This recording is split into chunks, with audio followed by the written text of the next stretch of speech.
도대체 무주택 서민은 언제 집을 사야 하는 것일까? 이분과 이야기 나눠보겠습니다. 이광수 광순의 복덕방 대표 만나보겠습니다. 대표님 안녕하세요. 안녕하세요. 예, 지난번에 한번 모셔가지고 네. 저희가 이제 부동산 네. 이제 또 시장 얘기를 했는데 워낙 네. 지금 또 현안이 급하니까 다시 한번 모셔서 지금 네. 오늘 꼭 조언을 듣기 위해 모셨습니다. 네. 일단 지난달에 이제 미국 연준이 금리 인하를 했잖아요. 네. 그리고 내일 이제 금통위가 기준금리를 내릴 수 있다라는 얘기가 나오고 있어요. 네. 그래서 지금 우리나라 부동산 시장에는 미국 연준 금리 인하와 그리고 뭐 아직은 나오지 않았지만 유력하다라고 하니 지금 금통위가 우리나라도 하느니 내릴 가능성이 있다라고 하니 이게 지금 부동산 시장에 어떤 영향을 미칠지 조금 궁금합니다. 지금 너무 부동산 시장이 과열됐다 뭐 이렇게 그런 얘기도 있었는데 금리 내리면은 더 많이 소위 말해서 영끌 대출 받아가지고 더 과열되는 거 아니냐 막 이렇게 전망들이 많이 엇갈리더라고요. 그렇습니다. 일반적으로 저희가 금리 인하되면 부동산 가격이 오른다 이렇게 많이들 생각하시죠. 특히 코로나19 이후로 금리가 인하되고 반대로 또 상승하면서 가격의 변동폭이 굉장히 컸었거든요. 그래서 금리에 대해서 자산시장의 어떤 변화라든가 폭에 대해서 우려를 많이 하고 계세요. 그래서 미국에서 이제 B컷이라고 하는 금리를 크게 인하되면서 다시 부동산 가격이 이제 폭등하는 거 아니야 이런 우려들이 있는 게 사실입니다. 그런데 저희가 이제 금리 인하가 부동산 시장에 영향을 미치는 영향을 볼 때 이제 두 가지 관점에서 보실 필요가 있는데요. 첫 번째는 금리 인하의 폭이죠. 예. 그래서 폭이 사실은 커야 시장에 영향을 크게 미칠 수 있는 거고요. 그래서 최근에 영향이 컸던 겁니다. 예를 들어서 그러니까 B컷 지난번에 미국에서는 0.5%포인트가 이제 내려갔잖아요. 그런데 뭐 그 정도로 B컷이라고 사실은 요즘에 생각할 수 없고요. 그래요? 뭐 예를 들면 코로나19 발생했을 때 기준금리가 거의 2%포인트 이상씩 이렇게 떨어지거든요. 예. 그러니까 단기간에 뭐 이 정도의 속도감이 있을 가능성이 전 적다고 보고 있고 두 번째는 예상할 수 있느냐. 예상치 못한 시점이냐 이런 것도 굉장히 중요하거든요. 근데 앞으로 다가올 금리 인하는 이 두 가지 관점에서 제한적이라는 거죠. 뭐냐면 폭도 제한적일 가능성이 있고 모두 다 예상하고 있지 않습니까? 그런 측면에서는 금리 인하가 부동산 시장에 미치는 영향은 굉장히 제한적일 가능성이 있다고 보고 있습니다. 그래서 미국에서도 이제 금리 인하가 단행이 됐는데 미국의 부동산 시장이 굉장히 잠잠합니다. 오히려 일부 지역에서는 하락세를 보이고 있는 지역도 나타나고 있고요. 그래서 저희가 이 금리 인하를 뭐 단순하게 금리 인하만 되면 부동산 가격이 오를 거야 이렇게 봐서는 안 된다는 판단입니다. 그렇군요. 하는 금통위에서도 그러면 금리 인하를 좀 할 것으로 보고 계신가요? 그렇습니다. 좀 불가피한 측면이 있죠. 왜냐하면 내수 경기가 너무 안 좋기 때문에 금리 인하가 좀 불가피하다. 그리고 또 하나 물가 상승률이 둔화되고 있으니까 금리 인하의 명분은 있어 보입니다. 그러면은 어느 정도 혹시 뭐 대략 예상을 하세요? 일단 한국에서는 B컷이 불가능해요. 왜냐하면 그동안 상대적으로 미국보다 금리를 못 올렸어요. 그렇죠. 그러니까 미국이 5% 이상의 기준금리를 막 올릴 때 한국은 2%포인트 차 항상 나고 있었잖아요. 그렇습니다. 근데 사실 이렇게 미국보다 기준금리가 낮았던 경험은 이례적인 거거든요. 그 얘기는 뭐냐면 못 올렸기 때문에 많이 내리지도 못하고 있는 그런 상황입니다. 많이 깎을 여력이 없다? 그렇습니다. 그러니까 예를 들어서 여기서 더 깎으면 부작용이 더 커질 수 있기 때문에 사실 그래서 한국은행 스스로 움직일 수 있는 여지를 남겨놓지 않은 거죠. 그렇군요. 네. 그럼 한 0.25 그럴 가능성이 큽니다. 그런데 뭐 계속 얘기가 나오지만 금리에 따라서 가계부채 영향이 클 가능성이 있으니까 금리 인하는 소폭 이루어지지만 이제 예를 들어서 코멘트로 더 이상 금리 인하는 뭐 예상하지 말라. 뭐 이런 식의 코멘트가 나오지 않을까 그렇게 예상하고 있습니다. 알겠습니다. 지금 우리나라 그 부동산 시장 추세가 어떤지 좀 궁금해요. 그러니까 지금 어쨌든 수도권, 특히 서울의 좀 비싼 동네를 중심으로 좀 가격이 많이 올랐잖아요, 한동안. 그렇습니다. 지금 현재는 좀 상황이 어떤가요? 올해 들어서 서울 아파트를 중심으로 해서 4월부터 8월까지 거래량과 가격의 상승세가 굉장히 컸는데요. 8월부터 거래량이 일단 줄어들기 시작했고 9월부터는 가격의 상승률이 둔화되기 시작하고 있습니다. 그래서 확연하게 시장의 변화가 느껴지고 있고요. 특히 주목되는 건 거래량이 줄어들고 있는 거예요. 그래서 8월에 서울의 아파트 거래량이 8,800건 정도 됐는데 죄송합니다. 7월에요. 예, 예. 근데 8월에 6천 건 정도로 감소했고요. 9월에는 4천 건 정도로 예상하고 있습니다. 그래서 이 감소하는 속도가 굉장히 빠르게 그럼 나타나고 두 달 있습니다. 만에 거의 거래량은 반토막 가까이 난 거네요. 그렇습니다. 어. 네, 그 이유는 뭐냐면 수요가 줄고 있기 때문에요. 그래서 계속 이 높은 집값을 받쳐줄 수 있는 수요가 시장에 많지 않은 거죠. 예. 그거를 이제 전형적으로 보여주고 있습니다. 그러면은 금리를 이번에 인하를 하면은 어쨌든 금리 부담이 좀 덜어지니까 대출을 더 많이 받아가지고 사람들이 더 이렇게 매수세에 추격 매수를 할 가능성 이런 거는 없는 건가요? 그러니까 일반적으로 그렇게 생각하시는데 예를 들어서 기준금리가 0.25% 떨어진다고 그래서 포인트 떨어진다고 그래서 얼마나 여력이 생기겠습니까? 그러니까 뭐 예를 들어서 이자 비용이 몇십만 원 줄어드는 수준인데 그것 예. 때문에 갑자기 구매 여력이 생겨서 막 이렇게 시장에 살려는 사람들이 증가하기는 굉장히 제한적이다. 예. 부동산은 독특한 특성이 유효수요가 제한돼 있다는 거예요. 예를 들어서 주식은 살려는 사람들이 굉장히 많죠. 뭐 한 뭐 10만 원만 있어도 사실 주식 시장에 뛰어들 수는 있죠. 그렇습니다. 예, 예. 오늘 이제는 예를 들어서 삼성전자가 5만 원대로 떨어졌는데 예를 들어서 마음만 먹으면 내일 당장 뭐 두 주도 살 수 있고 세 주도 살 수 정확한 있잖아요. 10주씩 파니까 한 50만 원은 삼성전자 하려면 50만 원 이상은 있어야 되긴 하겠네요. 그렇습니다. 예, 예, 예. 그런데 부동산은 사고 싶다고 해서 살 수 있는 재화는 아니라는 거죠. 그러니까 뭐냐면 부동산 시장의 주식과 다른 점은 욕망의 시장은 아니에요. 많은 분들이 어떤 말을 하냐면 사고 싶은 사람들이 이렇게 많은데 예. 수요가 왜 주냐 이런 말씀을 하세요. 그건 천만에 틀린 말씀입니다. 왜냐하면 살 수 있는 게 수요가 아니에요.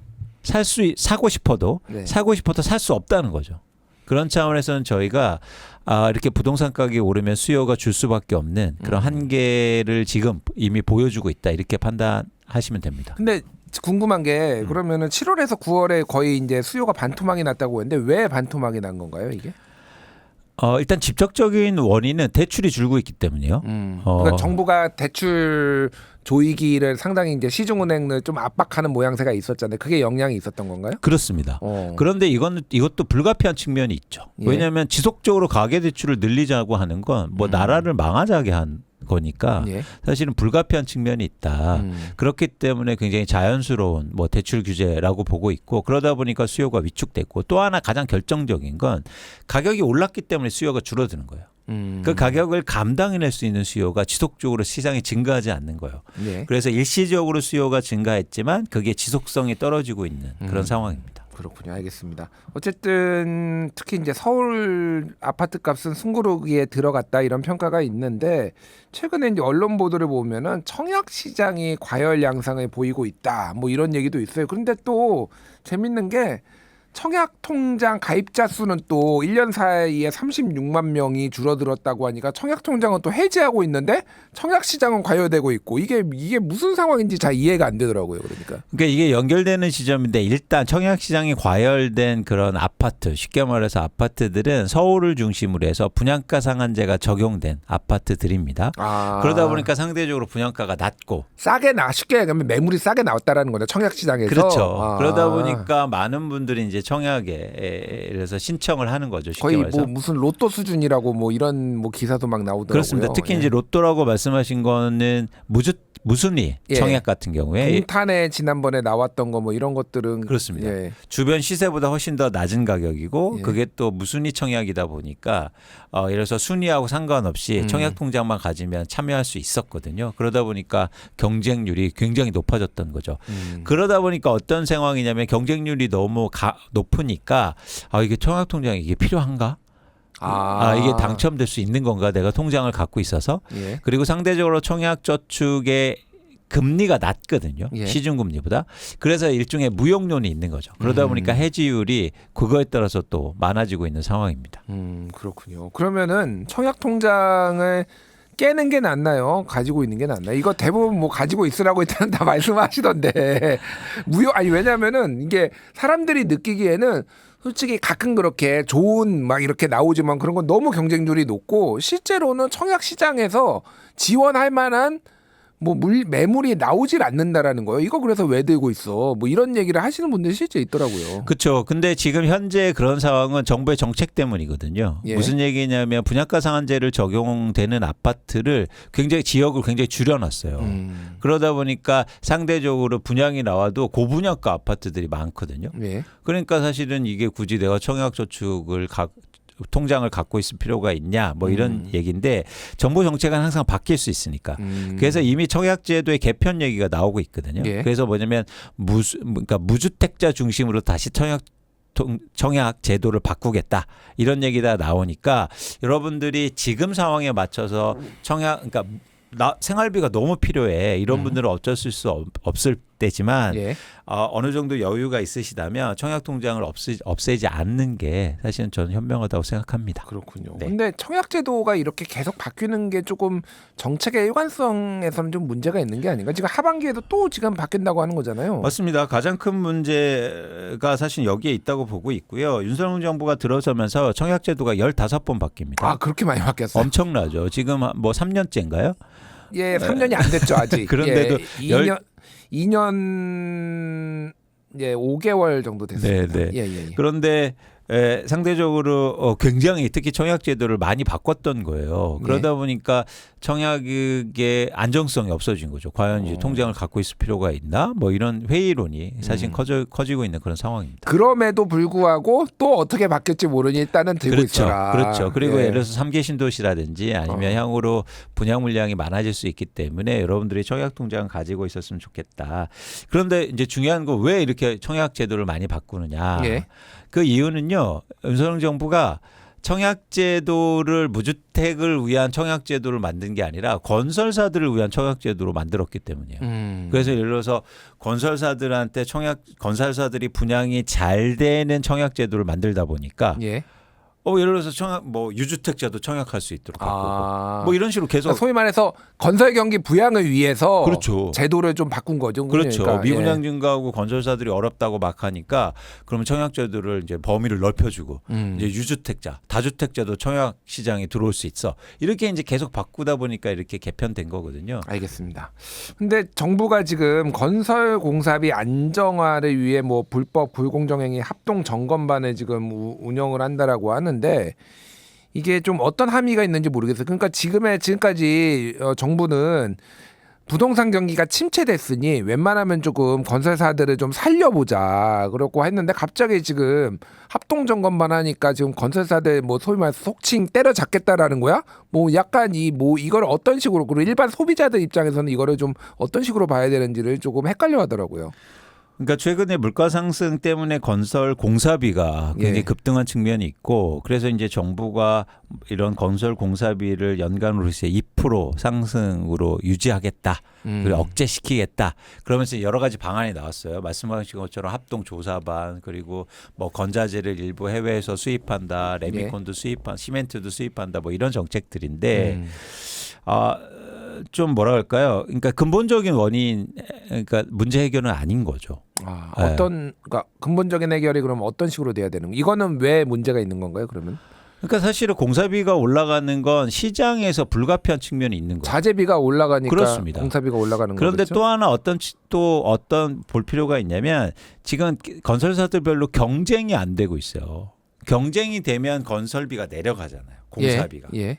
그런데 그런 부분에서는 건설사가 되게 제한돼 있고 예를 들어서 재건축 같은 사업 같은 경우에 일부 회사만 참여하고 이런 경쟁을 어떻게 활성화시켜서 시장 안에서 공사비가 내려가게 해야죠. 그러니까 정부는 계속 시장을 외치는데 시장이 아니라 지금 가격 제한제를 주겠다는 거잖아요. 그러니까 그런 거하고 좀 배치된 측면이 있다. 또 하나는 뭐냐면 지금 공사비가 올라간 데의 가장 큰 이유는 땅값이 올라서입니다. 근데 이게 부동산 PF인데요. 이게 부동산 그럼 땅값이 왜 올랐느냐?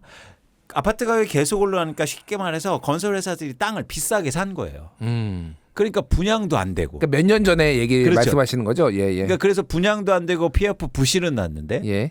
그러니까 어차피 이거 분양할 때는 분양가를 올릴 수밖에 없는 거잖아요. 이익을 내려면. 그러니까 근본적으로 사실은 땅값을 낮추는 게 핵심이거든요. 땅값은 근데 어떻게 낮추죠? 예를 들면 지금 네. 부동산 PF가 문제지 않습니까? 지금 뭐 언제 부실화될지 모른다. 뭐 지금 뭐 난리잖아요. 예. 그럼요. 쉽게 말해서 이거를 경공매를 통해서 문제를 해결하면 땅값이 싸질 거 아닙니까?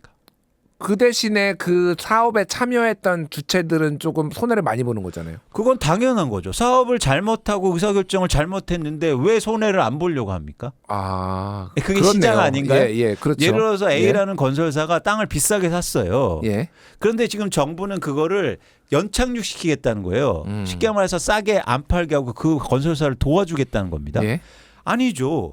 의사결정을 잘못했으니까 그 회사를 예를 들어서 그 갖고 있는 땅을 싸게 팔게 해야죠. 근데 그러니까 제가 네. 뭐 반론성 네. 입장을 하면은 사실은 그런 회사들이 잘못해서 이 부동산 PF 부실이 터지면은 부도가 날 수도 있는 거고 그러면은 어떤 지역 경제라든 또 지역 건설사 같은 경우는 지역 경제도 밀접한 영향을 주고 고용이나 이런 거에도 영향을 주니까 정부 입장에서는 연착륙을 해야 된다. 이렇게 좀 볼 수도 있는 거 아닌가요? 그 연착륙으로 해서 지금 가계부채를 증가시키고 있거든요. 예. 훨씬 더 큰 문제를 일으키고 있다. 아. 그러니까 이 기업이 예를 들어서 망하는 게 되게 고통스러울 수 있지만 그 구조조정을 감내해야 됩니다.